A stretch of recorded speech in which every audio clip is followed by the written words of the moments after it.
Welcome back to the show, everybody. This is the Upper Tier Podcast, the football and pro wrestling podcast. We bring you each and every week. It's Wednesday. It's Pro Wrestling Weekly. We said we'd give it an extra day to kind of digest what's going on and have a think about what we witnessed at the weekend.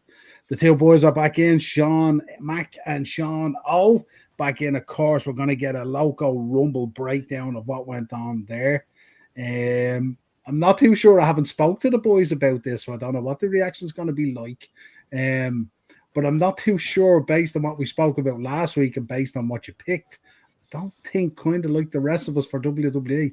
Didn't kind of get what you wanted, I would imagine. But we'll begin anyway, and we'll start with the local Rumble preview because the local stuff is where we should start. Right, Sean Mack, talk to me. LJ Cleary defeating Keane Noonan, Agley Blanc, Callum Black, and Moose. Well, first of all, I'd like to welcome everyone to the podcast. Thank you, Niall, for having myself and Sean. I think we both have a lot of stuff to say about both Rumbles. Particularly the Royal one probably won't be as enthusiastic as we are going to be about this show with the winner. But this match, we didn't speak about it because it was announced legit like 2 hours before the show. So a 5-way match where the winner would face the NLW champion, which is Jay, the next night in Belfast.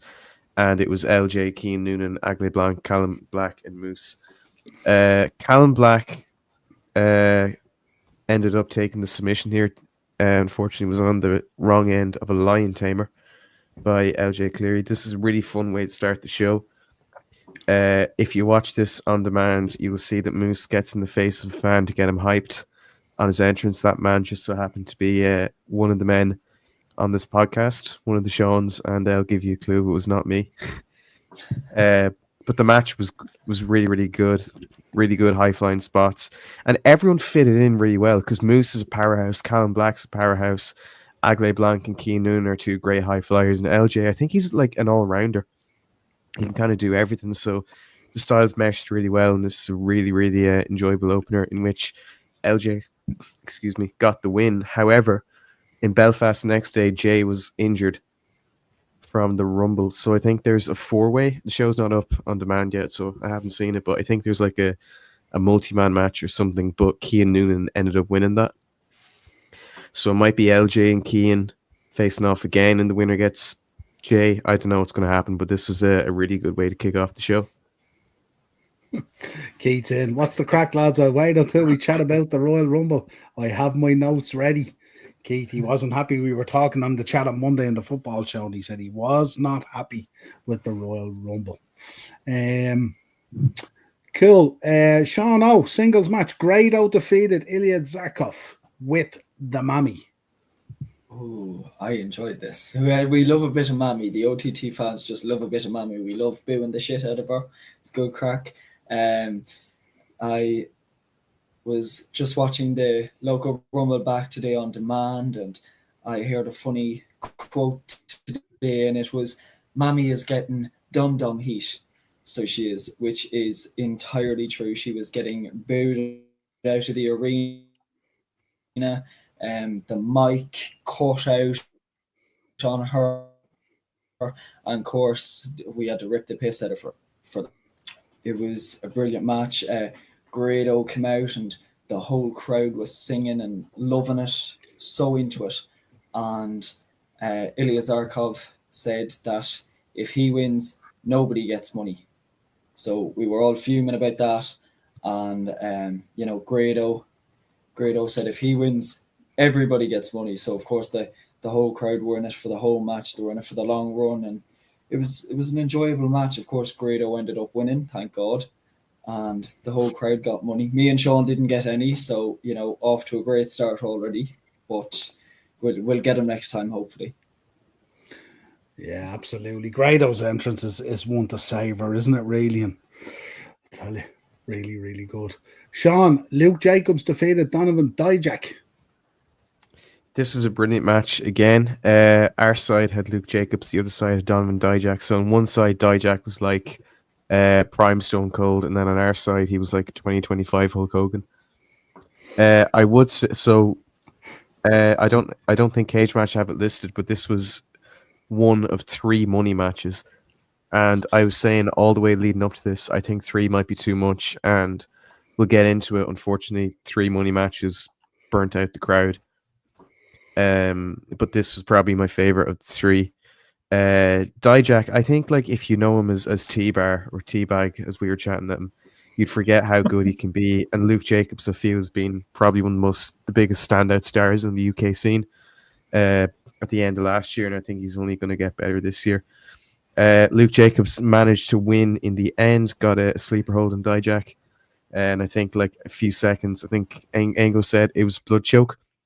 So like the split second before Dijak was passed out, he tapped just to save himself. So Jacobs won. And the way they gave the money was they had tiny little balls. I think they had like an amount of money on it. So you'd catch it and then bring it over to someone and you'd get paid. But the balls were really small and they were throwing them really far into the other rows of the crowd. So okay. It wasn't to be. But this is probably my favorite money match of the night. And honest to God, I think they should have stopped here. I didn't need to see another one. Okay. And the next match didn't deliver, I don't think. Sean, let me know your thoughts on that one. Robbie X defeated Connor Mills. Ooh. Yeah, I enjoyed this match. I thought it was a very hard-hitting match. You know, Robbie X is an amazing talent, and we seen in New Japan, he's now part of the Bullet Club, and perfect fit. He's a mix between a hard hitter and a high flyer. You know, Connor Mills, he's brilliant too. Now, I'm not going to lie, I haven't really followed Connor Mills, but I was definitely impressed with what I saw at the local Rumble. So, yeah, pretty good match. Right, and between the two of you then, kind of flip between, if you like, on the actual local Rumble match itself. Be Cool going two straight in the local Rumble, picking up the win here. Something we definitely didn't expect, did we? No, I don't think so. No. The pop when he won was crazy, but speaking to people, just like the Royal Rumble, people are extremely conflicted on the winner. I will say first and foremost, I absolutely love Be Cool. He's an absolute treasure, and we were so jovial when he won the OTT title at Scrapper, and because of his injury, he had to vacate the next night. So he never got a proper run or a proper reign with the OTT Championship. So I think this match was kind of designed to fix that. But at the same point, Be Cool hasn't been around this year through no fault of his own because of the injury, and Jay has stepped up to that spot. And I think a lot of people would agree with me when I say that Jay should have won this Rumble. And I think we think he deserves a shot a lot more. Be Cool and Damo, like Be Cool is in the main event like almost every stadium show at this stage, so I haven't much desire to see him. I think he can still win the title. If they had Jay or someone else win, I think Barry could have still got the belt down the line. I think a Be Cool and Jay feud, former tag partners, turn friends, turn enemies, turn friends, enemies, friends again. I think that could be really interesting. But it wasn't meant to be. But this is a great Rumble. They had the surprises, even if there's a few more people announced than last year. Who's the big one was Scotty Too Hottie coming in at number 29. I think he came really late. Huge pop, just as good of a pop that he got the first time he's in the stadium. The Kings of the North entered as a team, not just two of them, all three of them. We mentioned apparently Corvin found a loophole because Corvin's suspended from OTT, saying I'm suspended, but Bonesaw and Duncan are not. Did someone on this podcast last week potentially call that could happen? I don't recall. No, that didn't happen. No, I have no recollection. But it was a really good pop. I know Corvin distanced himself from the Kings of the North, so I would be interested to hear how that conversation went to get him back. Obviously, my man PCO came in at number 19. Got a good pop. He cleaned house, took out like 4 or 5 people, I think. He took out the rest of BDE. And then at one point, the Kings of North, Dijak, Mecca, and Golden Boy Santos were all trying to get each other out. And then everyone else just tipped all them out. So they all went out at the same time. And and then PCO did a swanton off the top rope to them all, eliminating himself. Didn't give a shit, just posed, got cheers, and he just walked out through the stalls. and that was him in the match. So that was really fun. Moose was also really, really good. Man like Dries, got eliminated. He landed on Dijak, and Dijak dropped him on the seats, and we all just assumed that he was gone. And he got back on the mic and said, "My feet haven't hit the floor. I'm not eliminated yet." So I got a big cheer. So we all helped him back to the ring. He did a Kofi Kingston-esque dive back to the ring, and he sadly got eliminated right away by number 30, Sammy D. And the final four of this ended up being Be Cool, Jay, Trent Seven, Sammy D. Trent Seven spent pretty much the entirety of the match standing outside the ring and manipulating people's joints from the outside. He even at one point sat beside me and Sean. And we just had a chat. You know, he's actually a really, really nice guy. Asked him how the Rumble was going, asked him about Scrappermania and all that, and then he said, "Hey, I got to go," and he ran back and started manipulating people's joints. But it was a really, really good Rumble. As I said, not overly stoked with the winner, but I'm very interested to see where we go from here. And I really hope that the Rumble can now be a big stadium event on the same scale and tradition as Scrapper or the Anniversary or WrestleRama or Outer Space Odyssey. Rest in peace. So yeah, what a great way to end the show. Sean, Be Cool. Normally speaking, everyone would be extremely happy about Be Cool winning anything because he's so likable, he's so over, he's there so long, he's an original, all this kind of stuff and all. It seemed from what you guys are telling me in the stadium, there was a great reaction to it. But afterwards online, the spoiled internet community come out and force then the internet wrestling police come out and force then, similar to what's happening with Jey Uso, and they go, "Oh, but we didn't get what we wanted, so we're not happy." What's your thinking on that, and your overall thinking of the Rumble? Well, as you said, you know, the kind of haters came out and said, you know, we love Be Cool, but we wanted Jay. Me, I'm on the fence. You know, I wanted Jay to win, but I'm not one bit annoyed. Be Cool won. I'm happy. As Sean said, you know, he didn't get a proper reign with the OTT World Title, so that's something I would love to see. I know we talked a few weeks back about how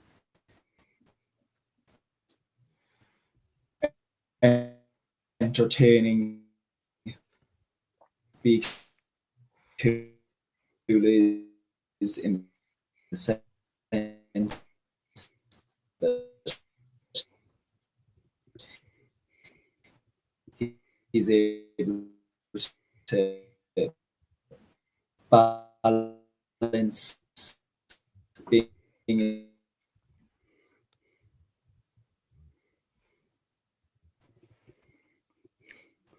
Sean's breaking up horribly there. I think he's gone. Yeah, Sean, you need to just check that you don't have notifications or something on there, will you? Because you're breaking up. You're breaking up, or you're not. Your connection is horrible. Share coolest experience T-shirt. The T.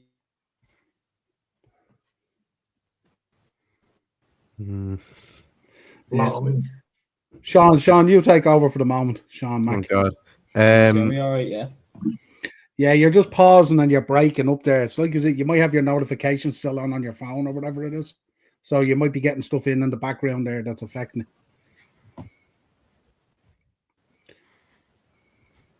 Sean Mack. Yeah, sorry, I'll have to step in. Can you hear me? Hot tag. Craig, go insane. Do you think Sean's here? Hot tag. No. Yeah. Actually, Reggie, you talked about it. Sorry, you just came in kind of unceremoniously. You didn't even get a hello. Hey. I was going to introduce him. We have to get through the Loco Rumble first and all that stuff. Oh, okay. He's coming in. Fair. He's going to give us his thoughts on the Rumble. Well, Sean, you're back there now, yeah? I think. Just going along with the whole thing. You know, listen. You just can hear me, yeah? Yeah, you're very slow. You're just breaking up. Oh, crap. Sean, Mac, It's go okay back now. out if you want. It If you should want to be go okay back now, out, hopefully. go back out, Sean, if you want to come back in. Yeah, I'll keep the machine. Oh, there you go. Yeah, you keep on going. God, I'll keep the machine moving while he's Keep gone. it on. Like I said about Be Cool, I love him to death. But I think they would have to work hard to try and get the same emotion and get the same joy that we got from him winning, because it never works as well the second time. Like if you watch a wrestling match, a really good wrestling match once, it's great. The second time, it's not going to be as good because you know what happens and you've seen it before. And I hope that's not the case. But yeah, this is a brilliant Rumble. I forgot to mention, I can't believe I forgot about him. Dennis Murphy, the ring announcer, Mr. Sexy Waistcoat, ended up entering this Rumble. Last year we had Ango enter. I was expecting someone funky, not funky, but you know what I mean. Someone who's not a wrestler, someone who's either a commentator, a referee, or someone. So Ty Claude was in this. He's been in a feud with Dennis Murphy because Ty Claude has taken the gender neutral title, which was retired at the end of last year. And he's claiming that he is the longest reigning gender neutral champion of all time, that he's been defending it in all these countries. And Dennis Murphy's like been calling him an idiot and saying that's not the case at all. And then they got in a fight the day before, and then Dennis Murphy came out to move to the music by Across the Nation, which is the old theme of Raw, I think, in like the Roots Aggression era. Got a huge pop, eliminated Ty Claude, and sadly got eliminated by Donovan Dijak not too far after, but he had his fun. But this was a really, really, really good Rumble. A lot of fun. I'm not sure. I don't know if I'd put it over last year's, and the only reason for that is because a lot of people were announced for this one, so there weren't as many surprises. Good surprises, but just not as many. And also, the winner. We were very happy with Be Cool last year. He had his time this year. So I just got interrupted there. Sorry about that. Yeah, he had his time this year. Had his time last year. I don't think he should have it again this year. I think Jay or anyone in that final four, I think, would have been better. But we will have to see. What's your thinking on that? Is it in relation to the body of work that all these other guys have put in for the last year, while Be Cool probably hasn't been around? Or does the argument come in that, look, he won the Rumble, he went on, he won the belt, he had to vacate the belt the next day, he was injured, kind of thing. So is there a case for him then rolling it back? Is there a case where whoever was second in the Rumble enters in there as well in some sort of a triple threat? It's more so just, since Barry's been gone, Jay has really stepped up. Had a really intense program with Sammy D and a great match with him. Went to a time limit draw with Michael Oku, and pretty much since the start of the year, end of last year, start this year, he's saying he's going to win the Rumble. And I think, Jay's one of these guys who's been grinding for a very, very long time. And it really deserves his shot in the sun. And I think he would have been a lot more grateful for it than Barry would.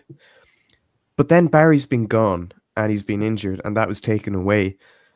But I feel he should have to work for it again instead of just saying, oh yeah, Barry's back, so yeah, win the Rumble, get the title, that's it. Sorry. I think they need to give it to Jay. And the thing is, like, Jay and Barry, if they wanted to do that, is an idea for a feud. The history's there. They have good matches and everything. So, but it's not taking anything away from Barry. I still love him. I'm still hopeful that this will be really, really good. So the overall thinking was Jay probably should have won the Rumble, and maybe Barry down the line should have challenged Jay for a title match because he had to vacate the belt because he was injured. Absolutely. But not necessarily have to win the Rumble again to go into a match. Okay. That's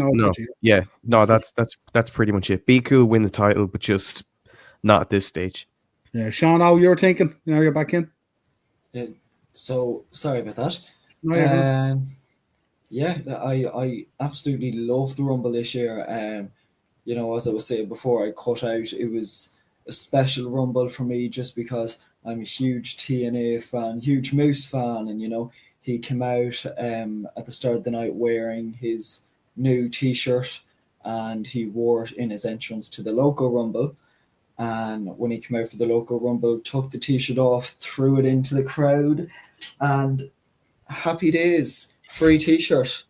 So this is the T-shirt Moose was wearing on the night. Oh, What size is it? I run. It's my size, medium. Moose wearing a So it is. medium. Yeah.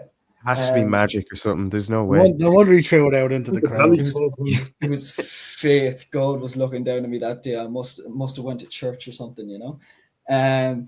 Once I caught the T-shirt, I turned around to Sean and I started shaking Sean. I was like, "Look!" Sean's, what's that? I said, "It's Moose's T-shirt." And then there's Sean. Holy shit! Sean looked down didn't on the believe ground and there was 4 other people around you, all knocked out, lying flat. Yes. For God's sakes. Yeah. But you know, Moose. Everyone did that a lot. I think people were kind of tired of doing it the first time. Then as soon as it came out, everyone was, because this is exercise, and most of the fans are in their front row are fat cunts. It's like doing that is really, it's hard. Sean. So good thing it was the Rumbles. It was like a small, short entry. You know what I mean? Yeah. That's how Sean ended up getting the shirt. No one was trying to grab the medium shirt. Is that what you mean? It would have been no use to them. What's Moose going to do with a medium shirt? Sell it? I don't know. Raven will sell it. Not wear it, yeah. Speaking of, both Trent, sorry to cut you off, Sean, but both Trent 7 and one of the girls who worked merch complimented my Darby Allin jacket. So shout out to her and shout out to Trent 7. He was probably the highlight of this match for me. Just so slimy and staying outside the ring and then only going in like when someone was on the brink of elimination. It was really, really fun. Really, really fun. So in the whole of that place, 2,000, 2,500 strong or whatever it was, you got 2 compliments on that jacket. That's it. No one else had anything. He got a lot of stares. Yeah, stairs. A lot of judges, a lot of like prejudged stares, but also it's not nice jacket. But Trent Seven was like, "Oh yeah, I know Darby. Like he sold loads of those. It's crazy, isn't it? Really nice guy. It's amazing. To think he was such a shy guy. The coffin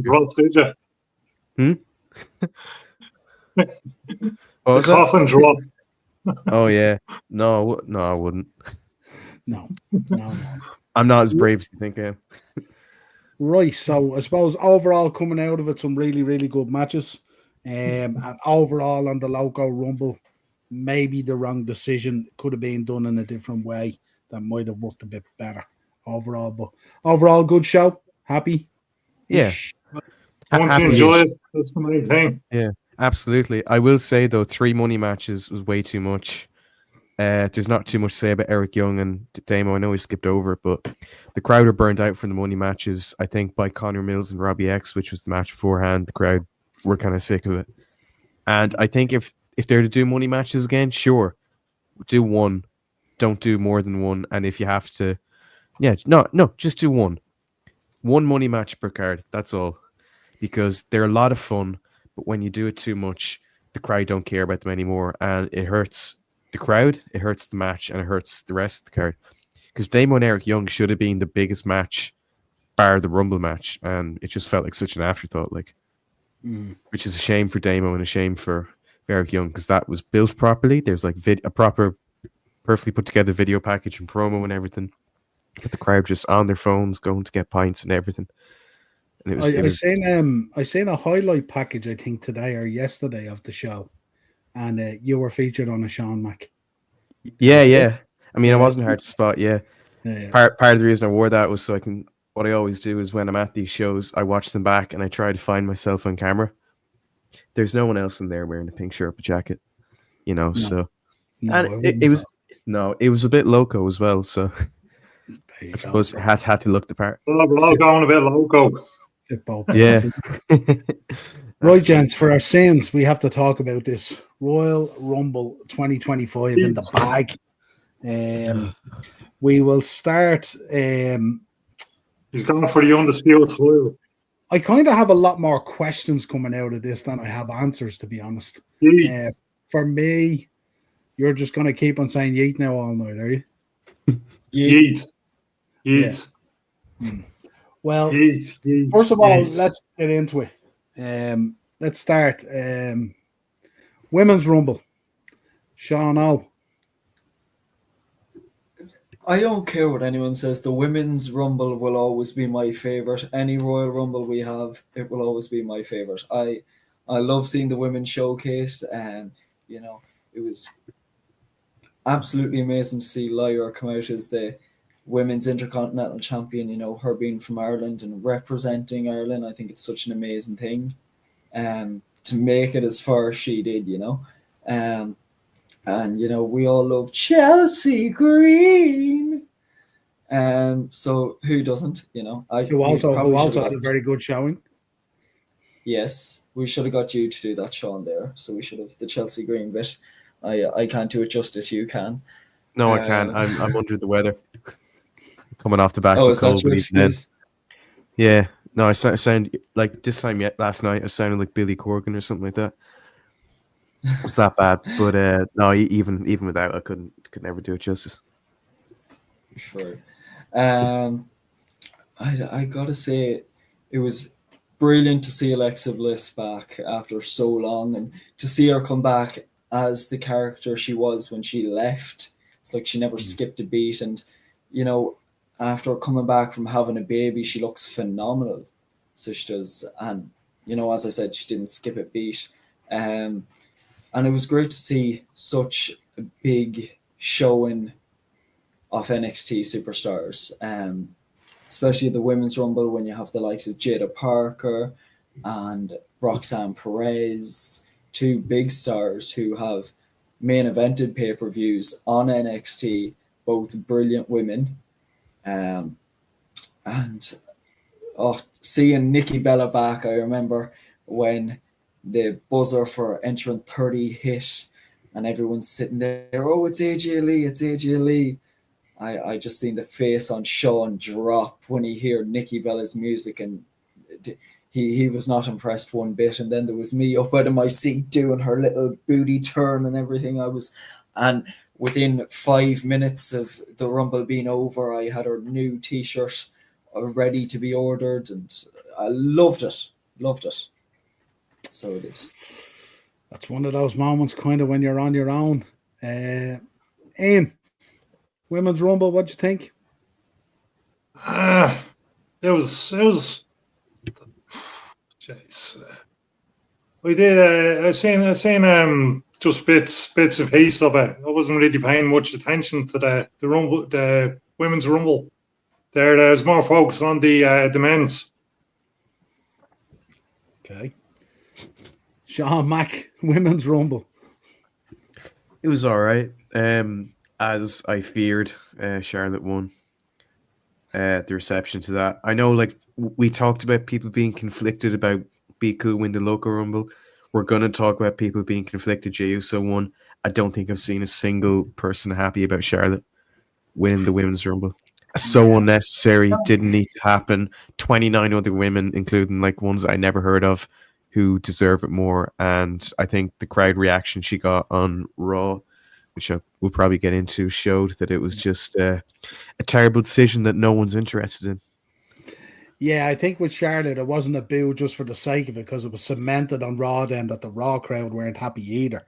And this was at a time where she was talking about having a tough 18 months and she'd been out injured on her road to recovery and all this kind of stuff. And they still tortured her. They knew this was kind of a bit politicked, and then we found out about the divorce and all this kind of stuff coming out. And you know, we kind of felt maybe last year at Mania, she had a big influence on Andrade being on that card and that position he was in and all that kind of stuff. So it was kind of, the whole thing was just kind of a little bit strange, a little bit weird. And it was kind of like, we kind of knew it was going to happen. And I just thought it was just kind of, for me, yeah. There's that, but also you can't sympathize with Charlotte Flair. She's not like an underdog who worked her way to the top. She's not someone who like had a shock win like Jey Uso. Like, she's such a nepo baby. She's had like everything in her career, you know, handed to her just because of her father. She's not fun. Like with John Cena or like Dominic, you can get a good crack out of like booing them and chanting and all that. She's a Flair. Yeah, I mean, I could see it, I could foresee it, but like, she's not even like fun to hate. She's just not likable at all. There's nothing left for her to accomplish. There's no one else that I want to see her wrestle. There's nothing left for her to do.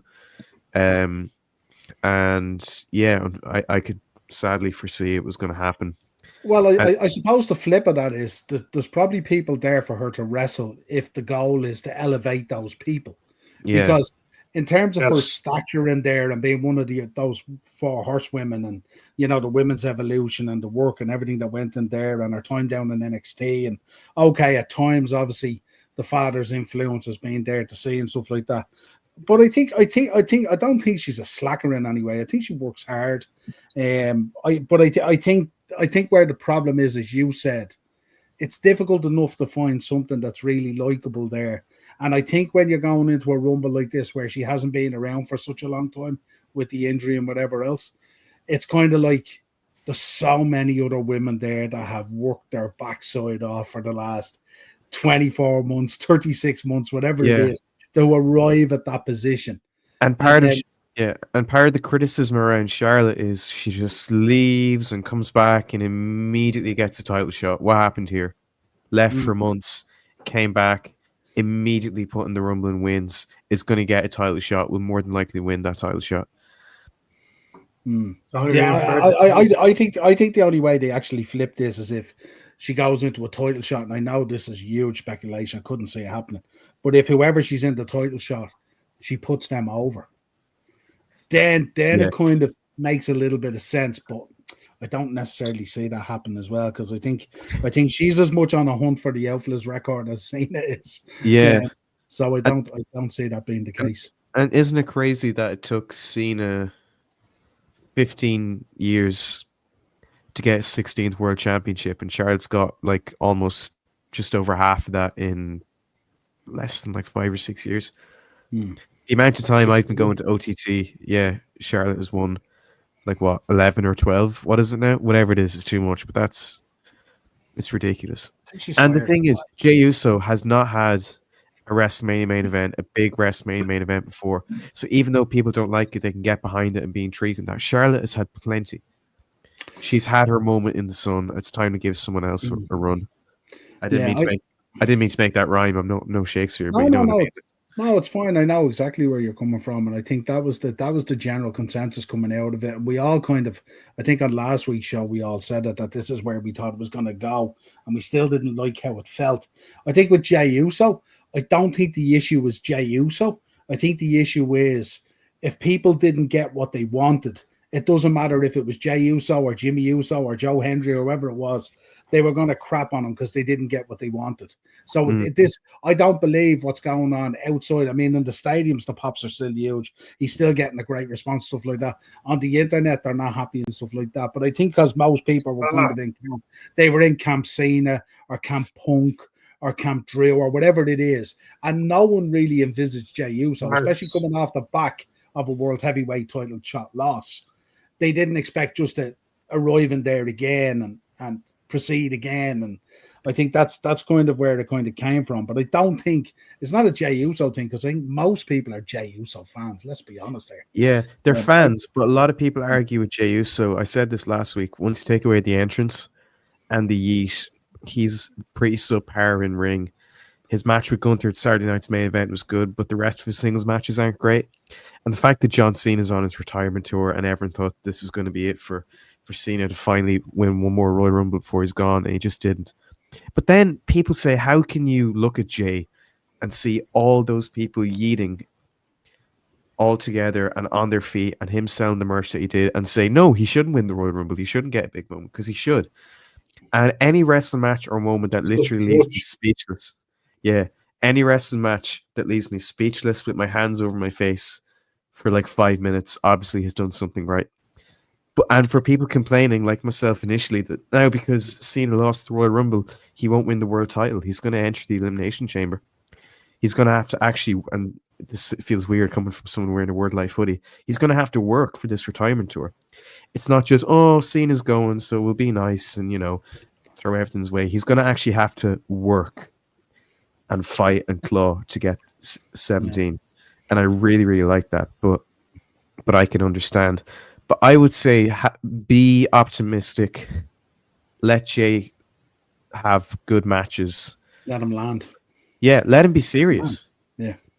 Because the eat stuff all the time, it kind of takes away from his matches. And you could see that match with Jimmy Uso especially, and I hate to keep bringing it up because everyone's accepted that it was shite, but everyone's moved on from it.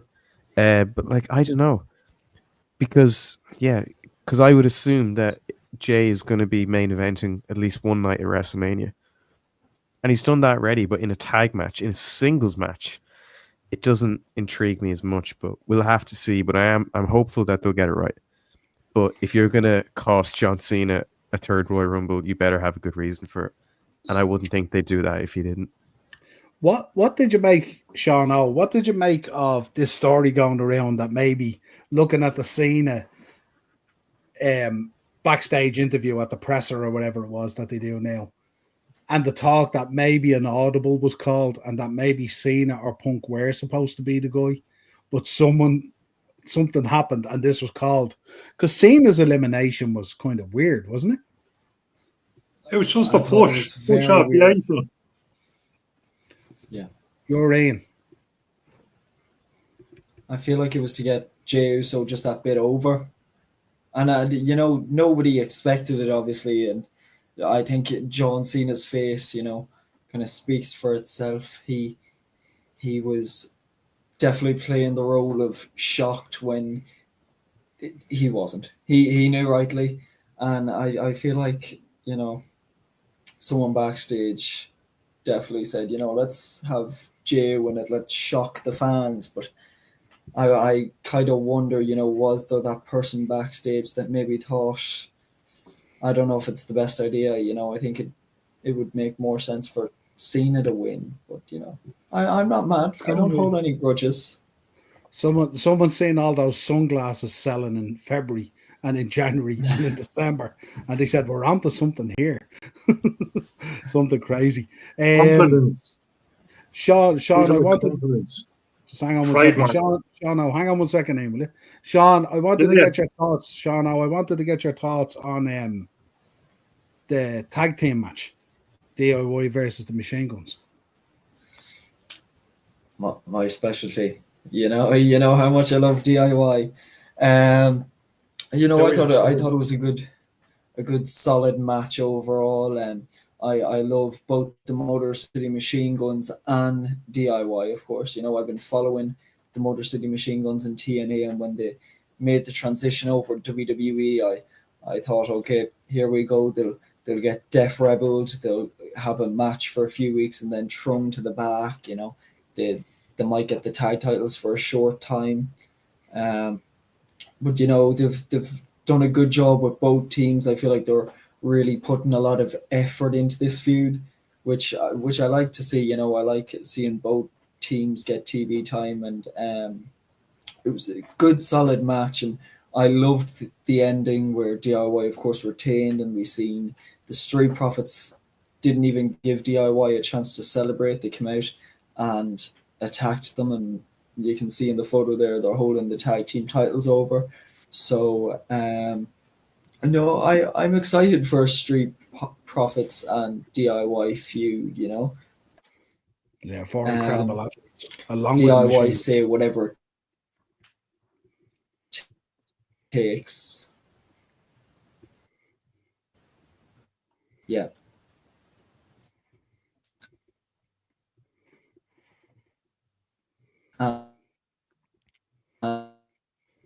And Losing. sharing the connection again with about 40 other houses or something, is he? I don't know. Sean, your connection's gone there again. Ian, talk to me about Cody Rhodes versus Kevin Owens. What a match that was. The ladder match. Intense. I think we're in a, for the long haul. It'll be quite a feud. I think it's been quite the feud.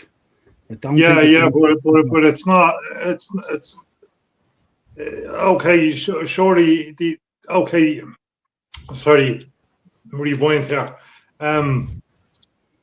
Yeah, it was quite a few.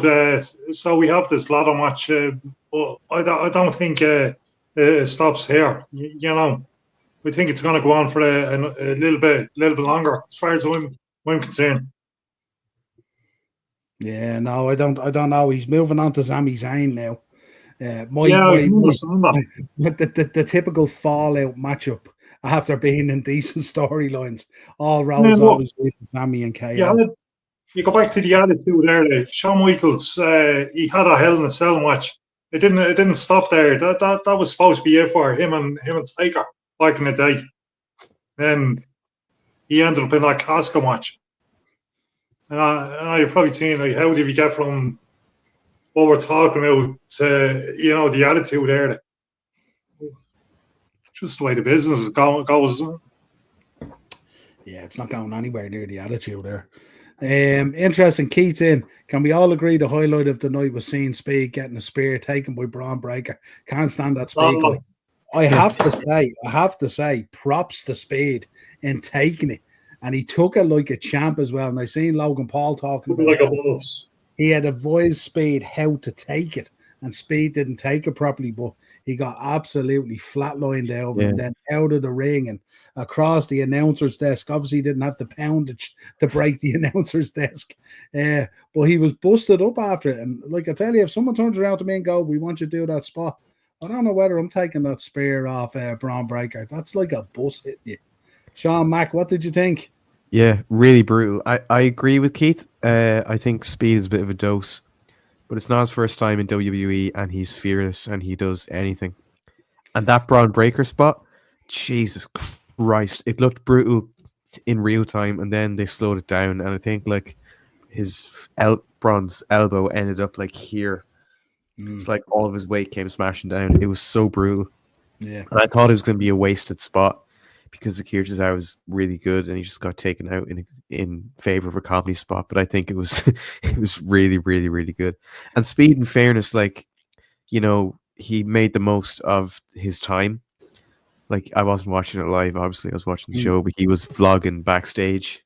Yeah. Like, talking to people, and like he'd see John Cena in a room, and he'd walk past him and go like, "Where's John Cena? Where's John Cena?" and all this. So he's really taking time. And the thing with Speed is, he's a dose, but he is extremely popular, and people will watch. Did you see his post hit 300 million views in 24 hours? Absolutely, and if he has an online following that will watch him or at least pay attention to something that he's in, so it's all the better for WWE to have him. And that's Jesus Christ. But I need to see him against Gunther. Yeah, I was kind of hoping like he comes out, maybe eliminates someone as a fluke, is having fun, and then Gunther comes out and then just that kind of Maven spot. Yeah. Yeah, would be cool. Big up JSW. Yeah, I think everyone was kind of in the same thing. Everyone was so pumped for number 30, and they were going, "Who is this going to be?" kind of thing. And then Nikki Bella came out, and everyone went. Most people went, "Oh no, really?" Yeah. They got a bit deflated then. Yeah. And then once Charlotte had won the Rumble, then it even all the air went out of the tour. Then it was just it was just crazy. I was upset. Trish Stratus as well. Yeah, Trish is great. I was expecting Aleister Black to make an appearance in the men's, in the women's room, in the Rumble there. Yeah. But disappointed. Yeah, I'd say there was something there contractual that stopped that happening. I'd say if it had been available, I think they might have took it up. There's no way you're disappointed some of the losers were on Twitter thinking of the mythical rumors that AJ Lee was going to show up. Twitter. Jeez, all these marks. Yeah, I mean, it would have been great, but like realistically, is she ever going to come back? I think they can't. They can't. Surely JSW, they can't put him in against Gunther again at Mania and lose. He's just after losing. Surely he picks up Gunther. Jey Uso and Cody. Yeah, no, definitely not. Definitely, he will pick Cody. It'll be Cody Rhodes and Jey WrestleMania. Yeah, because if we were, are we assuming Cena's going to win the Chamber at this stage? I think so. So if he wins the Chamber, surely he's going to go against Cody, yeah? Yeah, but Gunther could be a great match, but it's not in his hands anymore because Jey gets to pick. and I could see Jay going against either of them. But I'd say more than likely it would be Gunther. Yeah, I would That have. Jay would face Cena Cody more than likely. I'd say. Thought so. Yeah, I would have thought putting the world heavyweight belt on Jay, I think could probably be a step for him. I think if you put that undisputed title on him, I think that's a big leap. Big leap. Yeah. He'll be on that list with the other. How was it? The zone is the reigns. You know, that was the held title. The Swans. Yeah, what the Anna White family. I don't think they're going to turn Cody heel. I think Cody is. I think it's a while off before that happens. He's shifting truckloads of stuff at the moment. He's so over the fans. He's getting a bit. Anyway.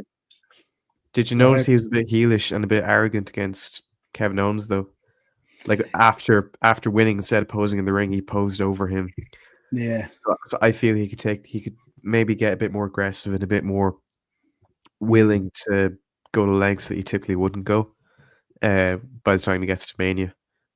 Well, I suppose I've seen it slots in then as champion if he wins at Mania. Then you have your big star babyface in there as champion to take over the reins and keep that going, and then they could do what they wanted with Cody. Yeah, it makes sense. Yeah, and if it is Cena, which I assume it will be, they're not booing him at Mania. Yeah. Absolutely not. So we'll have to see. For me, definitely Jay versus Gunther and Cena versus Cody. That's what I would be looking for. No disrespect to any of them, but I think the undisputed title is kind of just a little bit well above that kind of world heavyweight title at the moment, I think, anyway. So for me, that's how I would be thinking about it. So yeah. What else? Drew not happy. Sean Mack. Drew not happy at all. Yes. God. Is this about the elimination? Yeah, he's upset about someone because apparently they were trying to get their moves in. I don't know if that's referring to Damian Priest or if that's referring to Logan Paul. No, I think it's more directed at LA Knight. I think when they went up to set up the elimination for Drew, I think the space that was being used for that, I think LA Knight and someone else was in the middle of the ring, and they were just doing moves on each other and stuff like that. And I think Drew's gripe was, this is a Royal Rumble match. You don't need to be getting in all your moves set. You go into a corner, you do your thing, you follow the eliminations and blah, blah, blah. You don't need to be in the middle of the ring having like a kind of a technical move match. And I think it was, from what I heard, it was directed from what I read at LA Knight. Now, I didn't go exactly back to watch it. Okay. But that's how it was kind of directed, that what they had set up for Drew's elimination kind of got a bit flunky. And I think there was a bump in the middle of the ring as well, wasn't there, where someone was in the way or something like that. That's what I read anyway. So I agree with what he's saying, the way like a Rumble's packed, so you don't need to have a proper match like with your full moveset. I think Drew's elimination came a bit of a shock because I think people expect him to win, but also it was kind of just out of nowhere. So that could partly be why. But then again, I remember when Punk came back, he allegedly stormed out of the building, and that was a work to build to the rivalry with Punk. So I don't know if this is a work. I think it's kind of a weird way to approach it if it is. But then, did anyone have Drew McIntyre winning the Rumble? I don't think so. Listen, I wouldn't have been upset at it, but I just think Drew has had such an indifferent time since he dropped the world title, hasn't he? He's just been kind of, everything seems to be annoying him or upsetting him, or there's something, the Punk stuff, the Rollins stuff, all this kind of stuff going on, and it's difficult to see. He just doesn't seem happy in his work or whatever it is. No. And I don't mean his work personally. I just mean in how things are fleshing out. And obviously, when you've become world heavyweight champion and you've kind of carried the company through that kind of COVID period and all that kind of stuff, you probably expect a little bit more out of it when you come around a second or a third time or whatever. Yeah. So it just kind of hasn't worked out that way. Sure hasn't, because so many people have stepped up as well. And obviously with Punk coming back and The Rock coming in at times, and the rise of the bloodline and how strong it was, and Cody obviously, and all these kind of things. Sometimes it just gets shunted, and now you see Drew's sitting there now and he's looking, well, there's Jey Uso now has his title shot. likelihood is it's going to be Cena, and then you've got a triple threat they're talking about now, which is Roman, Seth, and Punk. So where does Drew sit into this Mania? So it's weird one. I still can't get over I was thinking about the other day, Punk costing Drew at Clash of the Castle in Scotland. I wouldn't be upset. I just retire right away if that happened. I just sink into a hole in the ground. So I can understand where he comes from, but it is kind of difficult to see where he fits in this, because the big time players, if you want to call it that, now going to Mania: Cody, Jay, Gunther, John Cena, CM Punk, maybe Roman. I'd say Kevin Owens. That's a lot of people, and it's difficult to see Drew getting in there. And I feel by the time Drew actually does win the world title properly, God forbid if that ever happened, I feel he'd cool off and the fans wouldn't be as up for it as they would have been a while ago. Yeah, it's kind of the wave sometimes just crashed against the shore by the time you get around to kind of thing. What do you make from Keith in here? Are we any lads? Are we any Ian? You might undertake this as well if you want. Are we any closer to understanding what the favour is? Is there any kind of anything has come out of the Rumble where we might get an idea what this favour is that Punk is owed by Heyman? The favour, yeah. Maybe a title shot against Roman, assuming he beats Cody. I've forgotten all about that, the whole favour. And a lot of people had, because there hasn't been a huge amount of focus or talk on it. And maybe it's one of those things that maybe it goes away and it just doesn't happen. Sean, any ideas? Any clearer on this favour, what it might be? Or I don't know. I have a feeling it might have something to do with Roman Reigns or Seth Rollins. That's just kind of the turn it seems to be taking. Just with the way the feud has gone the past few months, I think it could be something to do with that. Oh, time will tell. Yeah. Sean Mack, potential triple threat going into WrestleMania. Seth Rollins, CM Punk, Roman Reigns. How invested would you be in that, and how do you feel about it? I just, everyone knows my opinion on triple threats, and especially on the grandest stage of them all. What's your thinking on it? I don't know about a main event. I think the match on paper sounds good, but we don't know what's up with Roman Reigns. Because on Raw, they said he'd be out for the foreseeable future, so there's a chance, depending on how severe it is, he mightn't even make Mania. But then again, if you have any combination of those three, it has to be main event. I don't know if a triple threat match is main event. Now, saying that, probably two of my favorite triple threat matches being Roman Reigns against Edge and Daniel Bryan from Mania 37, and Chris Benoit, Triple H, Shawn Michaels from Mania 20 are like bangers. But two out of so many, because you kind of look at this as a triple threat and you're thinking, for me, kind of Roman goes to the outside and Punk and Seth do their thing. You know what I mean? Then Roman comes in and into kind of jacks on Seth kind of thing. You get that Shield dynamic. You got the Punk Seth dynamic. There's a bit of dynamics in it and stuff like that and all. But I just find with these ones at WrestleMania, sometimes they just don't deliver, and they're just messy, and they're really overly contrived, and there's always one cog in the wheel that really ain't doing a whole lot, but ends up being the strong one coming out of it and all. And it's weird. And when something at Mania doesn't deliver, it hurts more than ever not delivering at any other time. So I don't know. We'll just have to see. I think like a lot of the Mania program or the future for Mania now is just a bit unclear.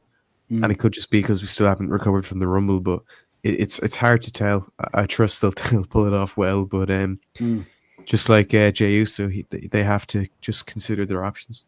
I hope so, because I'm heading to it, so I don't want to when I see Sami Zayn and Kevin Owens landing together again, I'm kind of, oh no, please not. And I definitely don't want to see a 4-way. I definitely don't want to see that. And I definitely don't want to see it being built up and contrived out of people being upset because of stuff that's going on. Definitely not.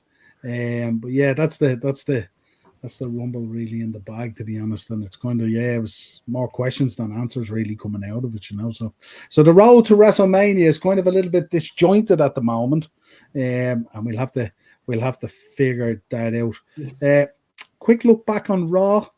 You got the Jey Uso Gunther segment. Was okay. John Cena promo was okay. Penta, again, his stock rising all the time. And it was nice to see Ludwig after his Rumble showing, which I thought was really terrible on the guy. Yeah. I'm a fan of his, and that was like, and even on commentary, weren't they talking even? We need to check that for the record, Nolan. Everyone knew Santino, but it was like really bringing it down to such a level and stuff like that now. But I'm liking what they're doing with Penta and stuff like that, and long may it continue. Charlotte and Rhea segment was kind of like meh, because people just didn't want to really know about Charlotte. And it was kind of like, oh, I could pick you, or I could head over to SmackDown and pick you, or I could go over here and pick you, and you're just there going, pick whoever you want, but no one really cares. What did you make of the new day? Sean Mack? I'm really enjoying the new day. Really, really much so. I think I was very worried that without Big E, they weren't going to work. They were either going to be like a pretty underwhelming face team or a nothing heel team. And I'm very happy to report that neither seems to be the case so far. I think they're just fantastic. And I saw a picture of someone flipping off Kofi Kingston. I saw a clip of someone flipping off Kofi Kingston on a plane.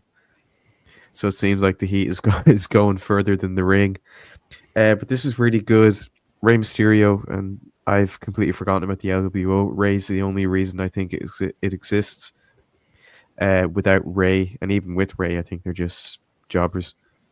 Just there to take the pin and living on a nostalgia comeback tour that sank a long, long time ago.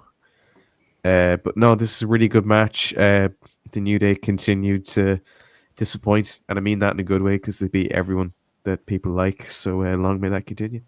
Yeah, Sean O, when could we see Becky back here? Dad's wondering. I reckon we would have seen Becky back in the Rumble only for she obviously found out that Charlotte was getting the win.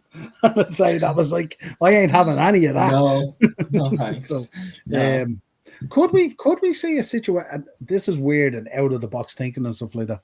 Could we see a situation where Becky comes back and enters the chamber and wins the women's chamber? And how would that settle with people? And could we get then Tiffany versus Becky versus Charlotte in a triple threat? And then how does that all play out? Because as we know, with Charlotte and Becky and WrestleMania 35 and Becky 2 belts and all this kind of stuff, favors haven't really been returned. And we know that it's quite intense with these two girls. I don't know. I really don't know in terms of Becky. I see the phrase Becky Hogan getting coined a lot on Twitter. So if that did happen, I think it would get a similar reaction to Charlotte winning the Rumble, which is not very positive. But I think at least they wouldn't boo her on the mic, which is trying to be nice. So I guess you could say that, but I don't know. I think with Tiffany Stratton, I think they need to go in a new direction and have people like Tiffany Stratton and newer people who are coming up and haven't got their chance in the sun like Charlotte has and Becky. But you know, it's WWE. Sadly, that's my dreams. In the real world, Charlotte will beat Tiffany, and if Becky or whoever else comes back and it's a three-way, she'll win that as well. So yeah, I love the way they are bringing back the pile driver and making it smooth with KO. Yeah, to a point. Well, it kills fellas. Yeah, where's Randy Orton? People thought he'd be in the Rumble, and he hasn't been anywhere since. Yeah, absolutely. And it wasn't even a package pile driver; it's just a pile driver. Yeah, so CM Punk obviously picking up the win against Sami Zayn to qualify for the Elimination Chamber. And obviously we had the segment then with Kevin Owens attacking Sami, putting him out with the pile driver. We also had Liv Morgan qualifying for the women's one, which is interesting as well. And it was an interesting matchup as well against Io Sky, who you would think on the face of it, if you're thinking about people for the women's chamber, you would think probably both these girls would have a call in it, you know. But not to be. And then, as we said earlier, Braun Breaker Spear on iShow Speed, 300 million social media views. Absolutely insane. Not quite as good as how we do here at the upper tier, but make sure, folks, you're hitting that like button and smashing that subscribe button. But we'll get there. We'll get there. We'll get there. Anything else on this that came to mind? There wasn't a huge amount on it, kind of. It's always the fallout from the Rumble anyway, and it's kind of like who's going to pick who when we're on the road to the Chamber and we're on the road to Mania. And I think Punk and Sammy was probably one of the best Raw matches, I was going to say, of the year. That might be a bit early because it's only February, but it was seriously so good. far on Netflix anyway. That's for sure. I can't believe they never crossed paths ever.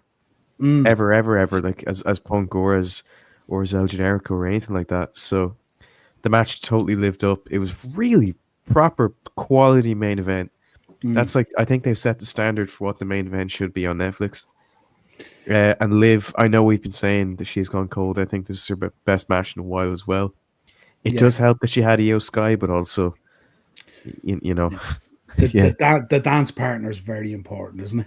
Very much so. Yeah, it's very important in these cases. What did we make? Ian, you might want to take this one. Hall of Fame. Seen a graphic here the other day for the Hall of Fame, and I said I'd put it up as a slide. What you thinking? Obviously, Triple H announced as the marquee inductee into the Hall of Fame, which I didn't have a problem with at all because I am a Shawn Michaels. Triple H fan. But I thought the way they did it as well with Taker and Shawn was kind of cool, and Steph coming out as well. And it looked like he genuinely didn't know anyway. But who else are we thinking to go in there, lads? Who's your pick outside of obviously Triple H now? Bray Wyatt. Yeah. Definitely. I never predict the Hall of Fame because it can literally be anyone from any period of time. So I've no idea, but I was a bit shocked. It could just be because it was so soon, but I was a bit shocked Bray wasn't included last year. So I'd expect him. I know Batista was meant to be inducted at one point, but I think there's scheduling conflicts. So getting him back in has always been a priority. I'm not sure why it hasn't happened yet. I know Matt Hardy turned down the Hall of Fame, but that was because I think at the point he was offered, he was in WWE, but Jeff had gone. Yeah. So they offered it to Matt, and then Matt said, only if it's me and Jeff. And he said, oh no, it'd just be you because Jeff's away. And he said no. But now with the TNA crossover, maybe if they pop up on WWE. It would have to be the Hardy Boys, wouldn't it? Yeah. It can't just be one. Some. Yeah. Michelle McCool. I mean, suppose. Yeah. Jamal. What about Umaga? Or have we touched Jamal, on too much of the game then. All the 3-minute warnings should be in there. Yeah, did I read today Rousey and Jamal in the game? Yeah. The post on that was pretty cool. God, it's gonna be great. Do you think we are getting Charlotte and Rhea at Mania because it's safe one with WWE, Charlotte and Rhea? I don't think we are. I don't think that's going to be the case because I think with Rhea coming back into the belt, I think they're going to want to build her on a title reign again, nice and strong. And I just get the feeling whatever match Charlotte's going into, I assume she's getting the title. So I don't know whether that would be the case, but we shall see. I like the idea of the matchup. I mean, Charlotte's kind of a bit of a powerhouse herself as well. And the idea of that matchup, I think, as well, I think if she puts Rhea over, I think, that would be pretty cool. And that might signal, as Sean said earlier, maybe we're moving on to a new women's evolution with new people on that. Let's say that women's Mount Rushmore in terms of evolution again. And we might have a new 4 horsewomen or something like that made up of the newer women in there that are knocking it out of the park. But I'm not too sure they would go that way. So Stephen's in. He's saying worst Rumble in years. What was it, Stephen? Was it the result you weren't happy in, or was it the makeup of the match, or was it the lack of surprises, or what was it? Was it? I know you're a huge Punk guy, so you would have been cheering for Punk, obviously, like a lot of us, obviously. And we certainly, I don't think there was anyone going into it going, Jey Uso's my man. I think he was 25-1 in the bookies, like, so probably not. Sean's in. Big up, Sean. What do you think of WWE bringing back Evolve? I think they're loading up with a lot of programming at the moment, aren't they? But then they've got such a stacked roster. They're gonna have to start using people. But I like the idea of some of these shows and stuff like that. And I always really liked Tough Enough. I always really liked, some of those documentary type things, background kind of stuff and all, and people coming through, breaking into the business, stuff like that. So yeah, it's going to be really, really interesting what way they go with it and stuff like that. But they're loading up the content at the moment. It's a madness how much they're putting together. Michelle shouldn't go into the Hall of Fame. I would give it to Mickey James or Victoria. Okay. Listen, there's nothing wrong. All three are a shout, aren't they? All three are a shout. Let's be honest here. Victoria's was absolutely electric.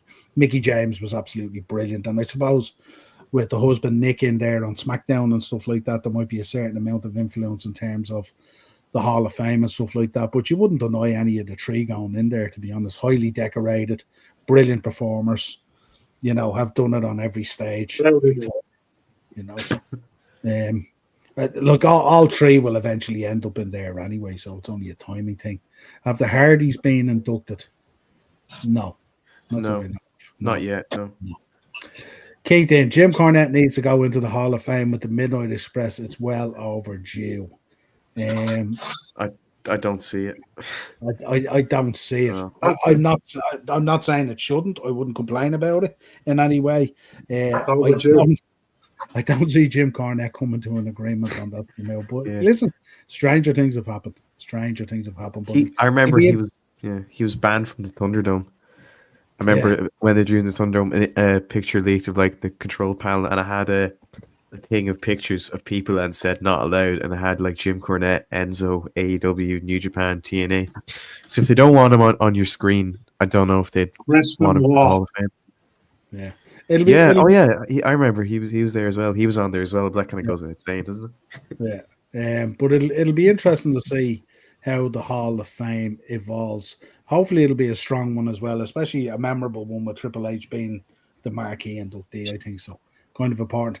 Lack of returns, no Matt Cardona, no surprises. 17-year-old bratty YouTubers and Jey Uso, who realistically no one gives a feck about, all added up to being the worst Rumble in history. Come on. Oh, come on. In a world of 2022, 2014, 2015, you think this... It wasn't... Look, I get people being upset about Jey Uso winning. The bratty YouTubers draw eyes, and he got hurt seriously bad very quickly, so that was a small part. I don't remember Matt Cardona being considered. I suppose there was talk last week. Joe Hendry came in and it was kind of cool. There was talk of Matt Cardona last week, remember, because obviously the Chelsea Green links and everything else there and stuff. Will it ever happen at this stage, though? Yeah, probably. I'd imagine. Because it's been talked about forever and it's never happened. Yeah, true. I love Matt Cardona, but I don't know. Yeah. No, it's going to be an interesting one as well. And so look, I mean, he's forged such a following outside there now at this stage. It's maybe going back there, from where he is at the moment might become more of a hindrance than a help. Who knows? We shall see. Right, let's take a little bit of history to round out the show because we've had a lot that we've had to talk about. So, and I don't want to keep you boys on too long, as they say. Right, let's get into it. Tough one, Sean, for you to start with. 2006, one Axel Rotten was found dead in the bathroom of a McDonald's restaurant in Lynchburg, Maryland, at the age of 44. Really tough one. And very, very sad. 1988, WWF, the main event was held at the Market Square Arena, Indianapolis. Of course, this was the one. 33 million people tuned in to watch Hulk Hogan defend the WWF Championship against Andre the Giant in WrestleMania 3 rematch. Andre was accompanied to the to the ring by $1 Million Man Ted DiBiase, who kind of bought the title off him. They switched out the referees. We all know the story. The belt was handed to DiBiase. DiBiase got stripped of the belt by Jack Tunney, and the tournament pursued and all the rest of it and stuff like that. But absolutely massive at the time, and I remember it so well and stuff like that. And 33 million people. You know, when we talk about the ratings these days, stuff like that, 33 million, massive. 2002, on an episode of SmackDown taped in Los Angeles, California, Maven scored a huge upset over The Undertaker to win the WWF Hardcore title. Had to put that in there. Yeah. Love Maven. It's class. Yeah, absolutely. 2008, WWE announced that it would be immediately severing ties with long-time developmental territory OVW, Ohio Valley Wrestling. Was the promotion that nurtured, of course, John Cena, Brock Lesnar, Randy Orton, Batista, Cody Rhodes, and Shelton Benjamin. What a class, OVW. And we're just after been talking about Cornette, and there's a lot of background to that and stuff. 1986, one of the greats, one of the legends, the Macho Man Randy Savage won his first championship in WWE when he defeated Tito Santana for the Intercontinental Championship in Boston, Massachusetts. I think that was the one, didn't he? Didn't Tito have him up, I think, for a German? And he hit Tito with the knucks in the face or something to beat him or something like that. I think, something like that, if I can remember rightly. 2016, on Twitter, now X, WWE superstar Daniel Bryan announced his retirement with a tweet that said, of course, we remember it well, all the thanks and all that kind of stuff, and there'll be more. We'll expand on this more, I think, on Raw later on the show and stuff like that, and the internet went crazy when they heard about it. And we rounded out with 1993 in Dortmund, Germany. Bret the Hitman Hart defeated Ric Flair by submission to retain the WWF Championship. This would be the Flair's last match with the company until the Royal Rumble pay-per-view in 2002. There we go. That rounds out your history. So we have a few notable birthdays. Stuck one in here for you, Sean O. Chris Sabin, 1982. Here we go. The famous Lawrence Taylor from the Royal Rumble, 1959. Madison Rain, 1986. Medusa, 1963. Calling out these years now, and I'm starting to feel really old. Big Show, 1972. The unbelievable, sensational Sherry, 1958. Jim the Anvil Neidhart, 1955. One Shelly Martinez, 1980. And we rounded it out with who we just spoke about, Lisa Marie Varon, 1971. They are your notable birthdays for this week. Quite the list. Last week's list was quite short. This week it all poured in there. Some really interesting ones. So there you go. So, fellas, great show. Rumble in the bag. Great show. We're on the road to the Chamber. We're on the road to Mania and whatever else is on the way. And we will talk again. The one road. Appreciate all you, man. And if you could, subscribe to the channel, hit the bell notification button, and drop a like on the way out, folks, if you can. I'm just going to round out some of these comments here before we go. I'm surprised John Cena didn't go into the Hall of Fame this year since it's his last run. They kind of normally do it the next one, don't they? Normally kind of do it the next one. I think Flair, is Flair the only one that actually got inducted into the Hall of Fame and wrestled the next night? I'm not too sure. Probably. No one him. Then went to TNA and jumped all over the road. Joe Hendry is fair boring. People are acting like he's the second coming of Christ. We got the heel Stephen. The heel Stephen is in tonight. The best Rumble of all time is a toss between 2012, 1990, 1996, and 1998. 2012. 2012. The world ends. That was, Jericho was meant to win that, and then on the day Vince decided Sheamus is going to win. There we go. I remember that. Yeah. 1999, 2001, 2001 and 2 were crackers. Were pretty good as well. Yeah, absolutely. That's why at the end of the world, 2012. So that's it, folks. Appreciate you coming on. Don't forget, folks, check out, I did a preview for the Carabao Cup semi-finals. It's up on the channel there if you want to check it out before Liverpool's game tomorrow night. And also, I will be on tomorrow night with Darren for Thursday Tier Talk at 9 o'clock, bringing you the second half of Liverpool versus Tottenham, plus all the usual stuff. We'll have an FA Cup preview. We'll have Beat the Bookie and all that other good stuff that I do with Darren on a Thursday. Talk to you again real soon. For me, the two Shawns, and for Eno, thank you very much. Big ups. Real soon. Cheers, folks. Cheers. Pleasure.